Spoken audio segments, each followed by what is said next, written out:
Livro de Provérbios, capítulo 3, versículo 1.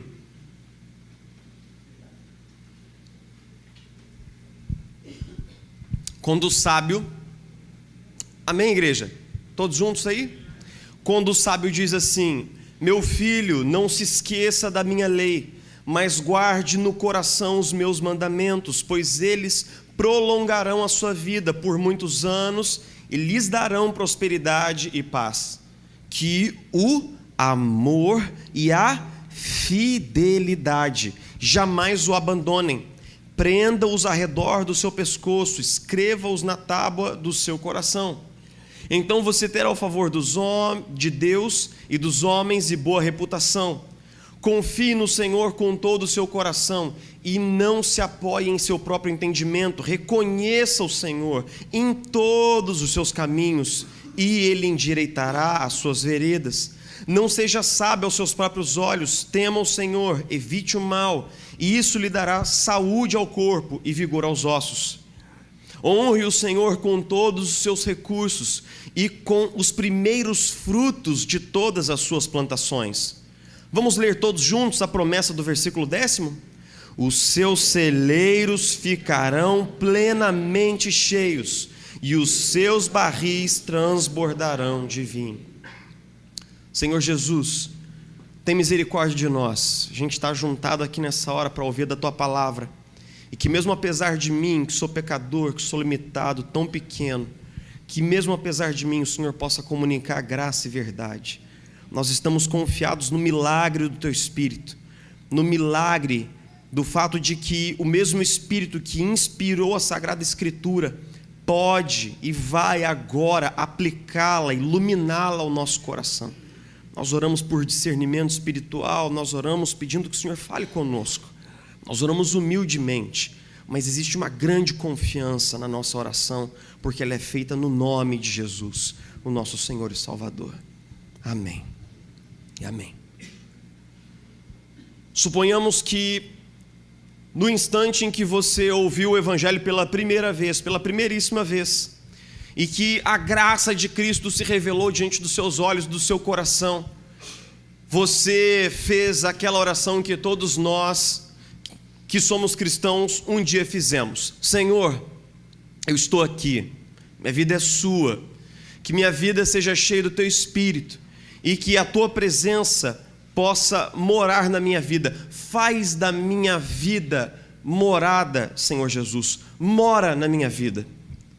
Suponhamos que alguns instantes depois, poucos instantes depois de abrir os olhos, você escuta toque, toque, toque, alguém batendo lá na porta da sua sala.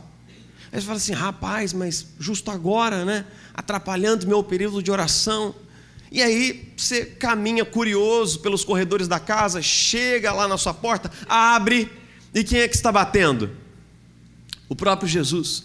O próprio Jesus ouviu sua oração e veio morar na sua casa mesmo. Falou: não, olha, eu acabei de ouvir sua oração, foi uma oração tão bonita, tão sincera, eu vim morar com você, vim aí e tal. Ele aí fala: caramba, né? Que bênção, Jesus.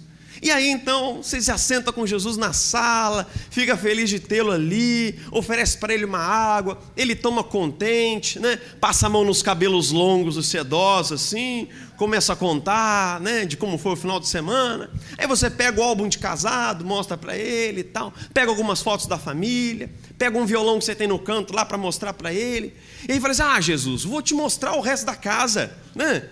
Vou te mostrar o resto da casa, vamos lá para a cozinha. Mineiro gosta de cozinha. Parte um queijo, né, de Minas, bem gostoso, faz um cafezinho, toma um café com Jesus e tal. Aí fala assim: não, Jesus, mas vamos mostrar o resto da casa. Esse daqui é o meu quarto, tal, minha cama, meu guarda-roupa aqui e tal, com as minhas roupinhas de pastor, tudo ali penduradinho. Ah, que beleza, Jesus, legal, né? Tal. Esse daqui é o quarto das visitas, minha biblioteca, os meus livros e tal. Tantos livros que falam sobre você aqui, Jesus. Mas aí Jesus, saindo da sua biblioteca, ele passa por uma porta fechada no corredor. E aí Jesus pergunta, né, joga a mão na maçaneta assim, a porta não abre, e ele pergunta curioso para você: e esse quarto aqui, esse cômodo? Ela diz: ah, não, Jesus, esse cômodo aí é só meu. Não, mas eu pensei que você tinha me convidado para morar na casa. Não, mas na casa, sim, em algumas partes da casa. Esse cômodo é só meu, tá? Vou deixar ele trancadinho, ali você não entra não. Não põe a mão não, que eu não quero o senhor ali naquele cômodo ali. Eu sei que essa história parece ridícula, mas é justamente isso que acontece quando nós decidimos caminhar com Jesus, mas não decidimos intencionalmente render todas as áreas da nossa vida a Jesus. Para alguns, esse quarto trancado talvez seja o passado. Para alguns, talvez esse quarto trancado seja o futuro. Para outros, talvez seja a sexualidade. Para alguns, são pecados cometidos e nunca confessados. Para alguns, sejam segredos que são mantidos para o cônjuge, para o pastor e para toda a igreja. Mas para muitas pessoas, com certeza, esse quarto trancado é a vida financeira.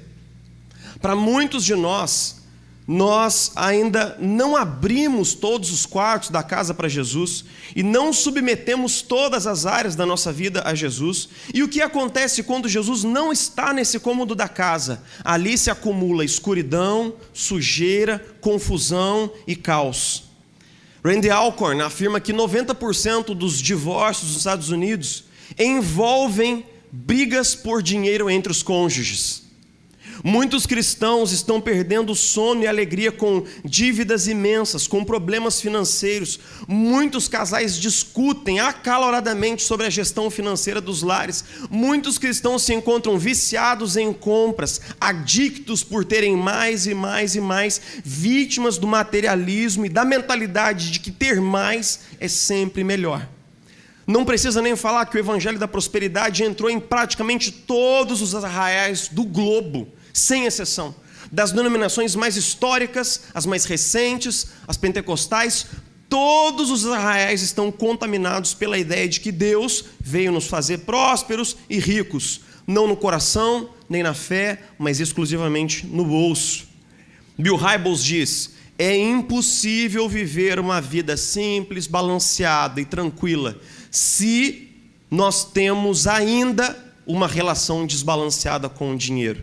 Como é que a gente pode desenvolver uma relação mais balanceada com o nosso dinheiro? Como é que a gente pode desenvolver uma relação mais abençoada com o nosso dinheiro? É sobre isso que a gente está conversando nessa série. No primeiro sermão a gente falou sobre contentamento. A gente desenvolver essa satisfação que Deus nos dá pela sua graça, na sua presença. Mas em segundo lugar, nós precisamos abrir o cômodo financeiro da casa para que Jesus também esteja lá. Nós precisamos aprender a honrar o Senhor em todas as áreas da nossa vida, também na nossa vida financeira. O livro de Provérbios é o livro que encarna a sabedoria, é o livro que de fato fala sobre a sabedoria bíblica. E é engraçado que nós sempre imaginamos o sábio de Provérbios ou o sábio de Eclesiastes, nós imaginamos que eles são sábios porque são inteligentes, e que gente sábia é gente inteligente. E isso não é verdade. A Bíblia não conecta diretamente inteligência, capacidade cognitiva à sabedoria, porque muitas pessoas são muito inteligentes, mas não sabem viver, não sabem se relacionar, não sabem ouvir e não sabem como falar. Quando o sábio define sabedoria no tecido bíblico, ele basicamente retoma aquele refrão da música que diz assim: é preciso saber viver. E é basicamente sobre isso que o sábio fala, ele fala sobre uma vida que funciona. Então, quando Eugene Peterson ele comenta sobre a sabedoria bíblica, ele diz assim: a sabedoria bíblica tem relação direta com tornar-se preparado para honrar os pais, criar os filhos, lidar com dinheiro, conduzir a sexualidade, trabalhar, exercitar bem liderança, usar bem as palavras, tratar os amigos com gentileza, comer e beber de maneira saudável, cultivar emoções saudáveis e estabelecer atitudes em relação aos outros de modo pacífico. Ou seja, o sábio é o cara que aprendeu a viver bem pela graça de Deus. E é interessante que é justamente sobre isso que o sábio está falando no capítulo 3, que faz parte ainda de uma porção introdutória do livro de Provérbios. O livro de Provérbios tem uma longa introdução, do capítulo 1 até o capítulo 9. É todo um período introdutório em que ele mostra as bênçãos de ser sábio, as maldições de ser tolo, como é melhor ser sábio do que ser tolo, e ele faz vários hinos de louvor à sabedoria. Se você notar, propriamente no capítulo 10 para frente, que começam os provérbios. O que eram provérbios? Eram pequenas parábolas, eram ditos de sabedoria que provavelmente Salomão, famosamente o autor do livro, colecionou e os compilou de uma maneira que fizesse sentido para o leitor que está buscando sabedoria. No comecinho do capítulo 3, ele fala assim: não se esqueça, guarde no coração. E logo na sequência ele usa duas palavras que para o hebreu são muito preciosas e caras: que você amarre ao seu coração o amor e a fidelidade. Essas duas palavras hebraicas, Hesed e Emet, tem um sentido de se tornar alguém que é confiável, alguém que é bondoso, generoso, alguém que pode ser colocado à prova sobre todas as situações. E é nesse clima de nos ensinar a sermos fiéis e amorosos que o sábio dispara uma série de conselhos numa sequência muito rápida. Ele diz: confie no Senhor e não confie exageradamente em você mesmo. Depois ele diz: reconheça o Senhor em todos os seus caminhos, não seja sábio aos seus próprios olhos, tema o Senhor e evite o mal. E para todos esses comandos ele atrela promessas. Para todos esses comandos ele fala assim: se você fizer isso, você será respeitado pelos homens, você será abençoado por Deus, você terá saúde emocional, saúde física. E é justamente nesse momento que o comentarista Allen Ross ele diz assim: o sábio diz no versículo 5: reconheça ao Senhor em todos os caminhos da sua vida. Ou seja, permita que o Senhor esteja presente em todos os cômodos da casa. Aprenda como caminhar com o Senhor quando cria os filhos, quando honra os pais, na vida profissional, no seu lazer, na sua sexualidade, no dinheiro. E é justamente por isso que no versículo 9 ele fala assim: honre ao Senhor com todos os seus recursos. A palavra do hebraico que acontece ali é roné, que quer dizer riquezas. Ou seja, aprenda a honrar o Senhor com tudo de valor que Ele coloca na sua mão. Parece desafiador, Porque quando a gente pensa em honrar o Senhor, por exemplo, no campo da família, no campo dos relacionamentos, na sexualidade, a gente parece ter respostas prontas sobre como fazer isso. Mas nós nem sempre entendemos como conectar a nossa fé ao nosso bolso. Nós nem sempre sabemos como colocar nos trilhos a nossa vida financeira para que ela possa honrar e glorificar a Deus. Sam Houston foi um estadista do Tennessee, foi um grande político, foi soldado, lutou na guerra do Texas, e ele foi não cristão durante boa parte da sua vida adulta. Só que um dia ele ouviu o sermão de um pregador itinerante e decidiu render sua vida a Cristo, e ele foi discipulado e marcaram-lhe o batismo. Ele foi batizado por imersão, numa igreja de tradição batista. E logo depois do batismo, no dia seguinte, ele procurou o ministro daquela igreja e disse assim: olha, eu gostaria de cobrir metade, tudo que eu puder, tudo que meu bolso conseguir, das despesas fixas do trabalho evangelístico aqui na nossa região. Eu quero todo mês arcar com uma grande quantidade do trabalho evangelístico que é feito aqui na nossa região. O ministro, que não estava acostumado a esse tipo de atitude, ficou tão surpreso que ele mesmo, o pastor, perguntou assim: mas por quê? Ele respondeu: porque o meu bolso também foi batizado. Porque o meu bolso também foi batizado. Martinho Lutero, num de seus sermões, ele diz assim: ao homem é necessário que haja 3 conversões: a conversão do coração, a conversão da mente e a conversão do bolso. Muitos cristãos ainda não têm a menor ideia de como engajar a sua vida financeira com a sua fé. Muitos cristãos não têm o menor entendimento de que relevância há no cristianismo para a maneira como eles gerem suas riquezas, seus bens e suas entradas mensais, Para nós do Ocidente, nossas entradas mensais. Ou seja, é fato que ainda há muita gente na igreja confusa a respeito de como relacionar a sua vida de fé com o seu dinheiro. E isso gera algumas coisas. A primeira coisa que gera é a idolatria do dinheiro. Quando a gente não consegue batizar o nosso bolso nas águas da conversão, a primeira coisa que acontece é a idolatria do dinheiro. Nietzsche, que foi um grande filósofo alemão, faleceu em 1888. Antes de ser internado com suspeita de doença mental, no ano de 1880, ele escreveu um livro.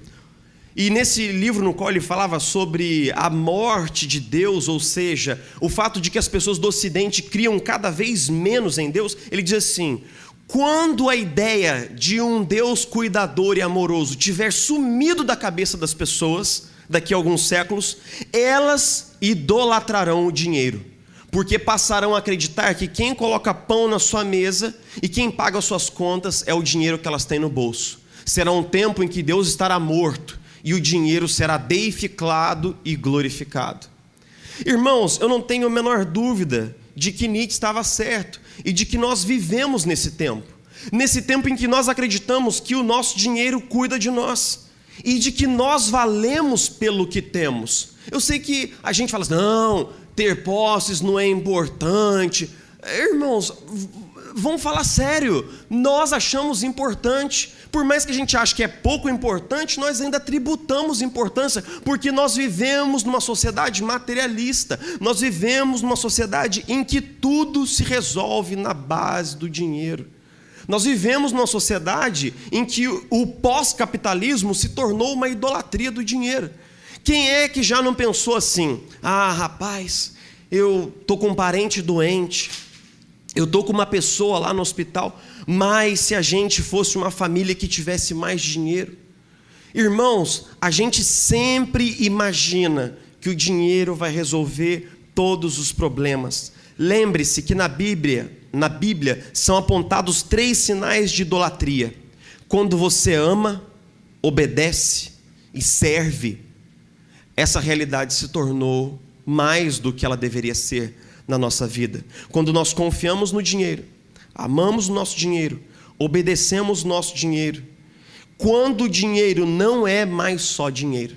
Não me espanta que em certo momento do Sermão do Monte, Jesus fala na real com os discípulos e diz assim: que vocês sejam ricos no céu, aonde não há traça, não há juros e o dólar não desvaloriza. Mas não sejam ricos aqui nessa terra. E aí ele prossegue para um trecho em que ele diz assim: vocês não poderão servir a Deus e ao dinheiro ao mesmo tempo. A palavra mamon, que parece não traduzida na versão de Almeida, significa literalmente riqueza, significa realmente o dinheiro que a gente tem no bolso. E o que acontece quando a gente não tem uma relação balanceada com o dinheiro? A gente cai em 2 extremos. Qual é o primeiro extremo? Gastar exageradamente. Você nota que algumas pessoas têm uma relação com o dinheiro que é mais ou menos assim: quanto mais eu gasto meu dinheiro comprando coisas, provendo experiências, mais esse dinheiro faz com que eu seja importante. Mais esse dinheiro agrega valor a mim e eu me sinto importante porque o meu dinheiro está me trazendo coisas, bens, experiências e satisfação. Então muitas pessoas valorizam muito o seu dinheiro, enquanto gastam vertiginosamente o seu dinheiro. O seu dinheiro está ali para lhe trazer experiências e bens e coisas. É uma maneira, é um tipo de relação desbalanceada. A outra relação desbalanceada com o dinheiro é quando nós poupamos exageradamente o nosso dinheiro, porque é um outro tipo de relação, mas também é doentia. Aquela coisa: não, eu tenho que ter uma poupança, porque se eu não tiver poupança eu não consigo dormir em paz, eu não consigo ter segurança, eu não consigo ter descanso, eu não consigo ter respiração no pulmão se eu não souber que tem um dinheiro lá no banco pronto para cuidar de mim, pronto para entrar em ação caso eu tenha problema. A ideia é a mesma: o meu dinheiro pode fazer tudo por mim. Pode prover experiências, pode prover bens, pode prover consumo, pode prover descanso também. Não me admira que conflitos sobre dinheiro estão em todo lugar. Nas empresas, nas sociedades, na família, no casamento e na igreja. Quando eu compartilhei essa mensagem pela primeira vez com vocês, há 3 anos atrás, numa outra roupagem, eu soltei uma frase que eu deixei aqui, que é o seguinte: eu conheço gente tão pobre, gente tão paupérrima, mas gente tão pobre, tão necessitada, tão pobre, que tudo que ela tem é dinheiro. Eu conheço gente tão pobre que tudo que ele tem na vida é dinheiro. Ele não tem amigos, ele não tem amor, ele não tem intimidade, ele não tem descanso, nem paz ele tem. Ele tem muito dinheiro e é só isso que ele tem. Meus irmãos, a gente tem que se lembrar que ter o bolso cheio não é sinônimo de bênção, que ter a conta gorda não é sinônimo de bênção, porque o provérbio 10:22 diz assim: a bênção do Senhor enriquece e com ela o Senhor não traz desgosto. Tem muitos irmãos que têm muito dinheiro, mas com muito desgosto, com muita ansiedade, com muita falta de paz. E de que vale esse dinheiro? Eu não sei se você sabe, esses dias eu com a minha esposa, no meu aniversário, a gente foi para a colônia de férias dos pastores presbiterianos lá em Campos do Jordão. A gente se lembrou de 10 anos atrás, quando a gente foi pela primeira vez. Eu tinha um Gol Bola 1.0 na época, e o motor do Gol estava fundindo, né, Isabela? E o motor estava fundindo, eu não tinha dinheiro para consertar o motor. E ele estava vazando tanto óleo dentro do cilindro que a cada 10 quilômetros que eu andava, ele queimava a vela. Mas como eu não tinha dinheiro para consertar o motor, eu comprei uma chave de vela, comprei uns pacotão de vela e deixei lá no porta-mala, e eu andava 20 quilômetros, abria o motor, arrancava a vela, trocava a vela, jogava a vela fora. A gente foi assim até Campos do Jordão, né? Aí a gente chegou lá em Campos do Jordão, tinha um cara andando de Porsche assim, tal, com o braço pra fora, sonzão, badalação, e eu com meu golzão explodindo igual um bombão, né? Mano, a hora que eu ligava, o carro fazia uma fumaça negra, que parecia que eu tava ligando uma Scania, mano. Era bizarro, né? E eu falando com ela: nossa, amor, como a gente já teve grana curta. Como a gente já teve grana curta. E ela falou: não é mesmo. A gente ia, né, para Campos do Jordão, e tudo era caro, tudo era assim, porque era muito fora do nosso orçamento. A gente ia passar o dia lá e voltava para Itajubá, onde eu morava. Então, cara, assim, mas hoje, olhando para trás, eu vejo assim: poxa vida, naquele tempo eu vinha para Campos do Jordão e me sentia todo complexado. Me sentia todo: ai meu Deus, nossa, como eu sou pobre, como não sei o quê. Mas quantas pessoas não têm dinheiro nem sequer para ir para Campos do Jordão, nem que seja com o carro queimando vela no caminho? Quantas pessoas no nosso país sequer um carro para queimar vela tem? Irmãos, a gente sempre é mais abençoado do que a gente imagina. Sempre. A gente sempre tem mais do que a gente precisa, sempre, mesmo quando a gente acha que a grana está curta. Pode acreditar, brother, é só porque a gente fica olhando tanto para cima que a gente se esquece que tem pessoas dormindo com fome em outra parte do globo, nessa mesmo horário da noite. A gente é muito abençoado, a gente é muito próspero. A gente é próspero não só no bolso, porque isso é ser pobre, mas a gente é próspero de relacionamento, de amizade, de comunidade, e a gente é próspero na nossa caminhada com Jesus Cristo. É por isso que o sábio diz assim: reconheça o Senhor em todos os seus caminhos, e ele nos indica duas rotas principais. No versículo 9 ele fala assim: honra o Senhor com todos os seus recursos, e logo na sequência ele diz: ele usa um vav consecutivo, aditivo ali, que diz que você honra o Senhor com os primeiros frutos das suas colheitas. Aqui o sábio, ele faz referência a duas práticas que todo judeu conhecia. A prática do dízimo, registrada em Levítico 27, 30, 32. Trazei ao Senhor todos os dízimos da terra, seja dos cereais, das frutas, eles pertencem ao Senhor, são consagrados ao Senhor. E a prática das primícias, que é quando alguém plantava alguma coisa, as primeiras fases da colheita eram também levados ao templo e sacrificados ao Senhor. Então o sábio, ele diz assim: olha, reconheça a Deus na sua vida financeira, abrace as disciplinas que o nosso povo tem honrado durante tantas eras, seja fiel na entrega do dízimo, seja fiel na entrega das primícias, O comentarista lembra que existe uma promessa. No final do capítulo 10, do versículo 10, ele fala assim: então as suas colheitas serão fartas, os seus celeiros estarão cheios, e os seus vinhos, os seus barris de vinho estarão sempre fartos. A gente se lembra que existe uma promessa atrelada à fidelidade. Em 2016, uma igreja evangélica do Espírito Santo foi abocanhada pela Receita Federal. Eles estavam fazendo uma série de desvios e de lavagens de dinheiro lá, e foi encontrada uma dívida de, pasme, 23 milhões de reais. 23 milhões de reais sonegados dos cofres públicos por uma igreja evangélica no Espírito Santo. Mas nós não somos os privilegiados, não somos os únicos. Nesse ano de 2018, especificamente em fevereiro, um bispo e 5 padres compraram uma fazenda inteira e uma casa lotérica com um dinheiro que era desviado centavo por centavo do gasofilácio da igreja. Havia um esquema para que parte do dinheiro que caía no gasofilácio, antes de chegar no registro da tesouraria, fosse colocado de lado. E esse montante se tornou tão grande que eles compraram juntos uma casa lotérica e uma fazenda inteira de porta fechada, com gado, trator e tudo dentro. Eles foram investigados pela Polícia Federal, foram presos e foram encontrados coisas de milhares de reais no fundo falso do guarda-roupa de um dos padres.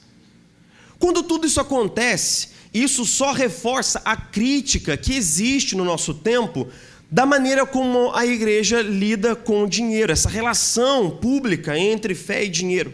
Randy Alcorn diz que nas últimas décadas tem surgido uma forte corrente de pessoas cristãs criticando duramente a prática do dízimo e da oferta, criticando a relação entre o dinheiro e a fé, dizendo que isso tem sido abusado. E eu quero dizer aqui, meus irmãos, sem sombra de dúvida, tem sido abusado. Mas muitos pastores e líderes têm abusado também da prática da oração, dizendo para Deus o que ele tem que fazer e determinando coisas. E nem por isso a gente deixa de orar. A gente não joga a prática da oração fora.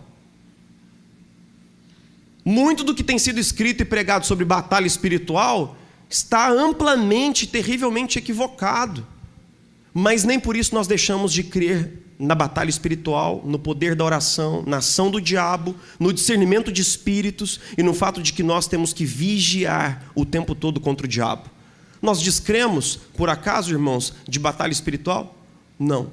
Nós deveríamos descrer do dízimo e da oferta como uma disciplina espiritual importante no nosso crescimento espiritual? Não.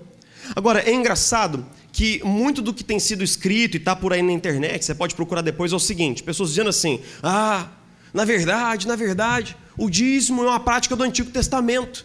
Nós não vemos prescrição do dízimo no Novo Testamento. Isso é um fato.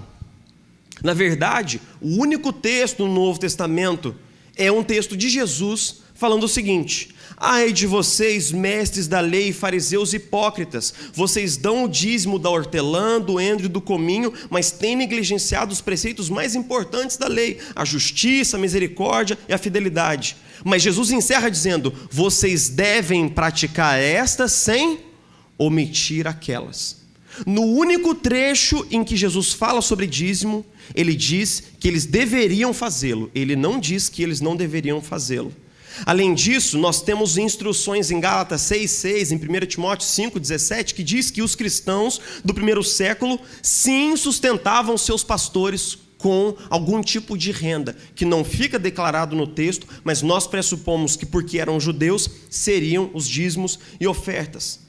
Além disso, pais da igreja proeminentes como Jerônimo, Agostinho e Irineu ensinaram que o dízimo é uma disciplina espiritual, tanto no Antigo Testamento quanto no Novo Testamento.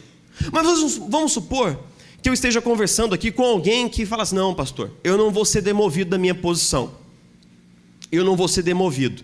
Eu creio que dízimo é uma coisa legalista, é uma coisa da lei, fica no Velho Testamento. No Novo Testamento, nós damos ofertas da graça. Nós damos oferta voluntária, pastor. Tudo bem. Tudo bem. Vou te contar 2 histórias. Primeira história. Êxodo 36, 5 e 7. Moisés conclamou o povo do Êxodo a dar ofertas para que o tabernáculo fosse construído. ele chamou os artesãos começaram a receber as ofertas e tal, não sei o quê. Só que chegou uma hora que os artesãos começaram a reclamar e chamaram Moisés. Sabe por quê? Porque eles disseram assim: Moisés, é o seguinte, tá dando ruim. Moisés falou: mas por que tá dando ruim? Ele falou: não, Moisés, você não está entendendo. Não para de chegar coisa aqui. Não para de chegar ouro, prata, joia, não para. Fala para esse povo parar de mandar oferta. Fala para eles, já tá bom. A gente não quer mais. Tá muito. Moisés reunia a congregação para dizer assim: irmãos, tá bom já, irmãos. Tá bom, chega, já tá, já tem bastante para eles fazerem o templo do Senhor. Isso é como o povo da antiga aliança entendia o comando de generosidade. Sabe quais que são as estatísticas da relação do dinheiro dos cristãos aqui no Brasil? No ano de 2007, a FGV publicou um estudo falando sobre quanto os cristãos doam para suas respectivas denominações por ano, por família.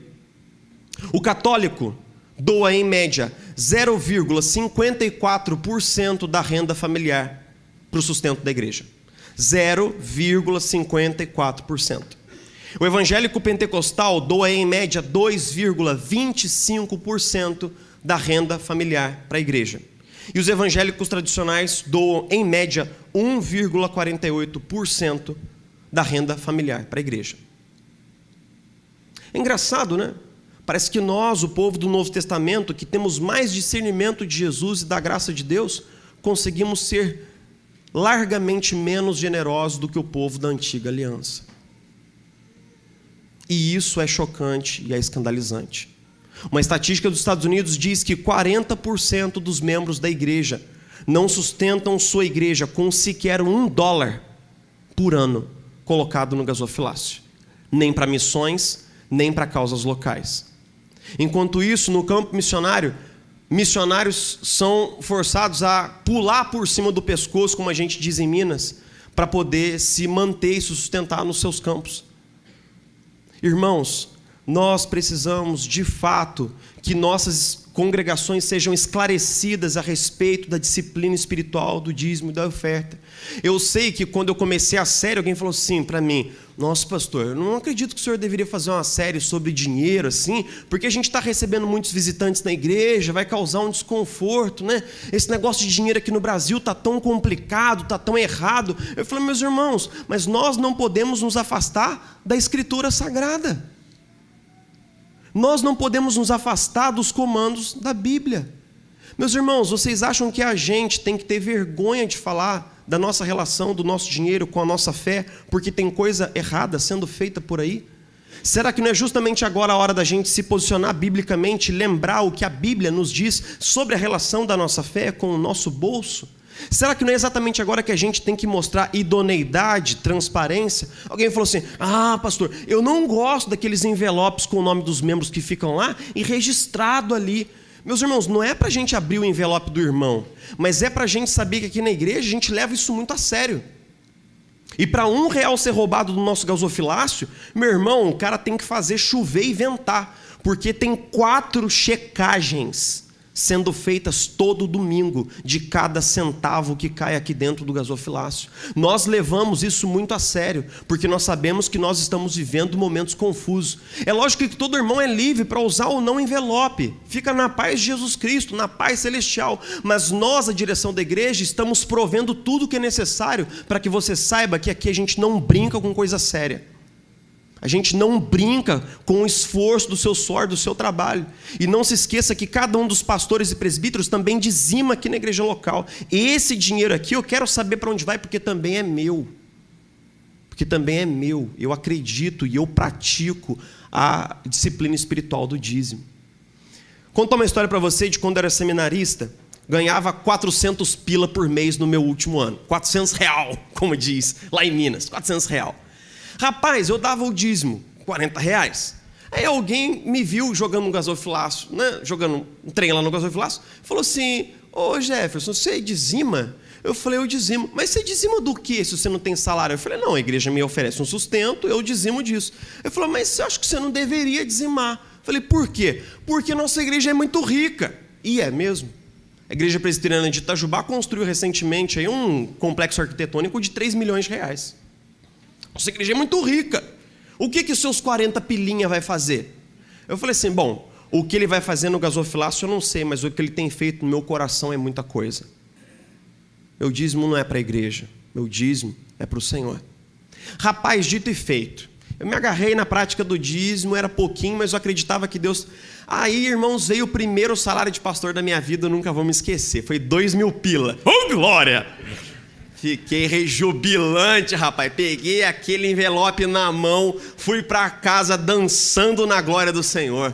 Rapaz, orava, agradecia. Até que, enfim, meu primeiro salário. Já estava cheio de dívida para pagar, então, glória a Deus, né?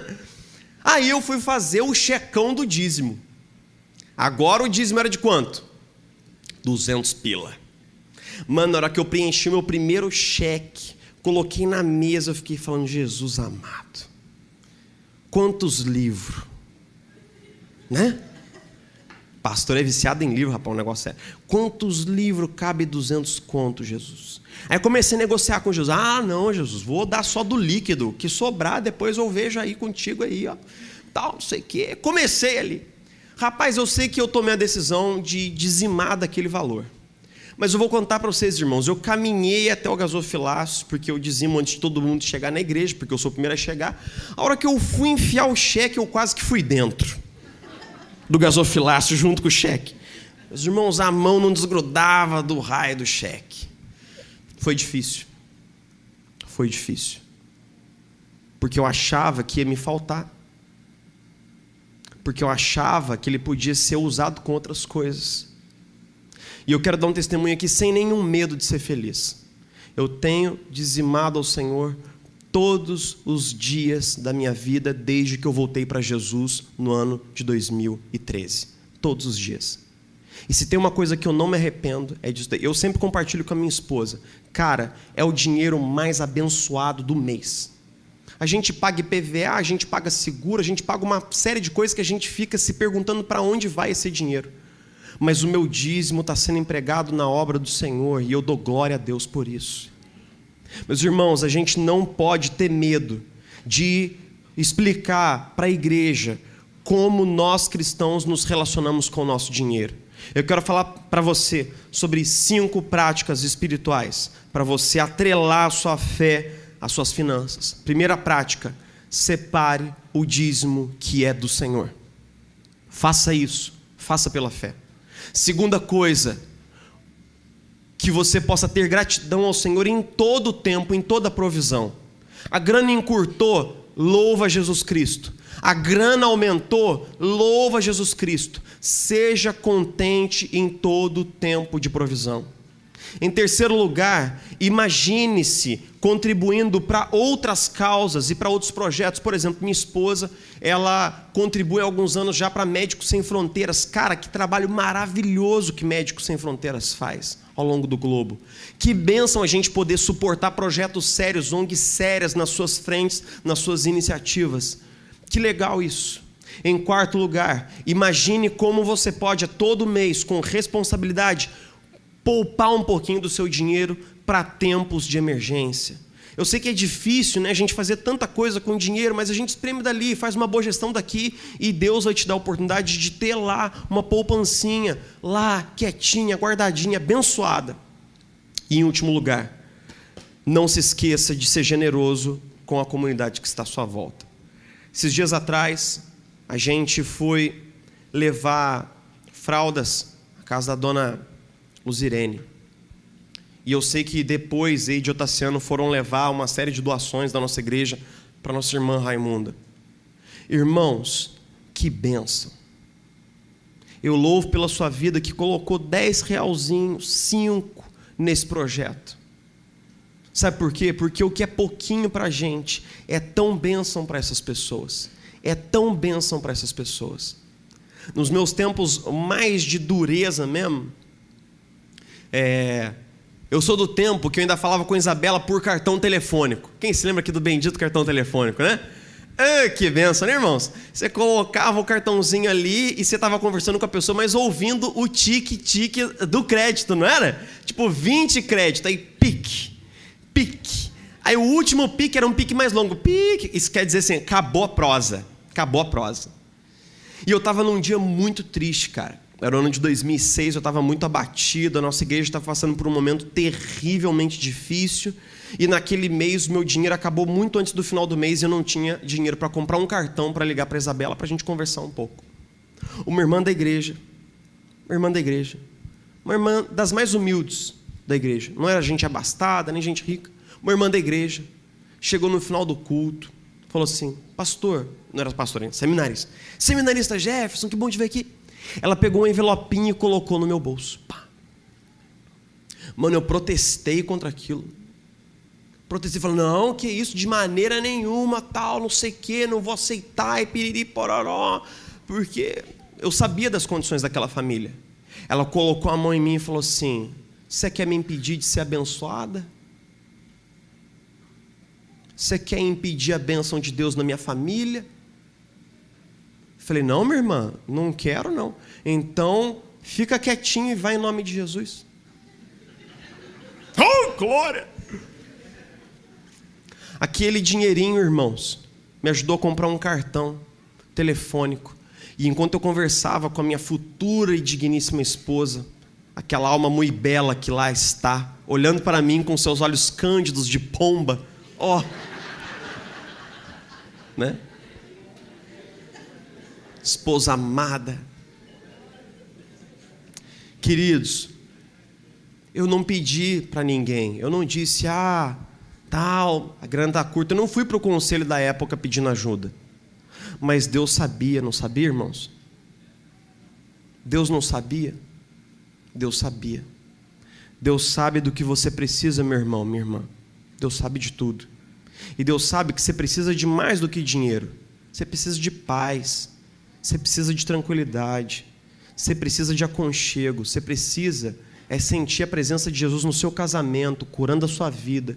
Irmãos, nós somos muito mais abençoados do que a gente pode imaginar. Muito mais. Porque Cristo nos foi dado. Ele, que era o Rei poderoso assentado no seu trono de glória, deixou toda a sua riqueza para trás e se tornou um filho de uma família pobre, num lugar pobre. Ele trabalhou braçalmente, ele se tornou pobre para que nós fôssemos enriquecidos nele, no seu amor e na sua graça. Vamos orar juntos? Senhor Jesus, muito obrigado. Nós pedimos que o Senhor possa entrar e habitar em todos os cômodos da nossa casa. Em todos, nós desejamos, Jesus, viver a nossa sexualidade conforme a Tua palavra. Nós desejamos viver o nosso casamento conforme a Tua palavra. Nós desejamos ser profissionais, Senhor Jesus, servindo o outro e servindo a criação conforme a Tua palavra. E nós desejamos que a nossa vida financeira seja também conforme a Tua palavra. Nos ajuda, Senhor. Nós pedimos mesmo que o Senhor nos ajude a construirmos a prática espiritual do dízimo, da oferta, porque a gente sabe que não é só sobre dinheiro, mas é sobre o dinheiro ter um lugar adequado no nosso coração, é sobre a gente ter uma relação com o nosso dinheiro no qual ele não seja mais o nosso Deus, nem o nosso Senhor, que ele seja o nosso servo e que sobretudo ele seja o teu servo. Que nós possamos ser bons administradores de cada centavo que o Senhor coloca na nossa conta todo mês. Muito obrigado, Senhor Jesus. Muito obrigado. A gente possa ser transformado na nossa percepção, para a gente se lembrar que tem um teto nos esperando agora, tem comida na nossa geladeira, tem roupa no nosso armário, e isso com certeza é muito mais do que o bastante para a gente louvar e glorificar o Teu nome. Nós oramos assim, nós oramos no nome de Jesus. Amém.